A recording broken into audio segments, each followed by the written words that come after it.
గత రాత్రి సేవకులు ఒక రూమ్లో పెట్టారు. ఆ రూమ్లో ఇంచుమించు రాత్రి మూడు గంటల టైంలో ఎవరో నన్ను తట్టి లేపారు. నాకు బాగా జ్ఞాపకం. లేచి కూర్చున్నా. నాతో ఉన్నటువంటి సేవకులు పండుకొని ఉన్నారు. ఆ సమయంలో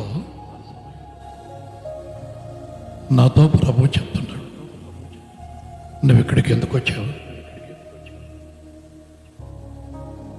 నీ కోసం వచ్చాను ప్రభు, నా కోసం వచ్చేవని నాకు తెలుసు. కానీ ఒక్కసారి నా సేవకుడు కొరకు ప్రార్థన చేయి. 3 గంటల టైంలో నేను అలాగే మంచం మీద కూర్చొని, మోకరించలేను కదా, మంచం మీదనే కూర్చొని ఆరోగ్యం ఎలా ఉందో అనుకున్నాను. అయినా కానీ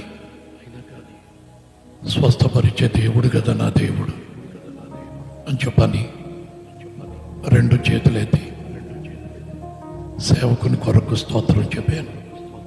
ప్రభువా, అలసిపోకూడదు, అలుపు రానివ్వబాకయ్యా, నువ్వు ఏర్పరచుకున్నావు. ఇన్ని వేల మందికి ఆత్మీయ తండ్రిగా నువ్వు ఎన్నుకున్నావు. ఒక ప్రక్క పోరాటం, మరొక ప్రక్క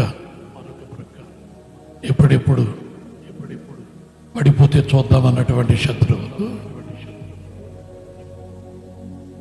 ఆయన అంటున్నాడు, పడిపోయేదానికి నేల మీద ఏమన్నా నిలబడ్డా? నా బండ మీద నిలబెట్టాను.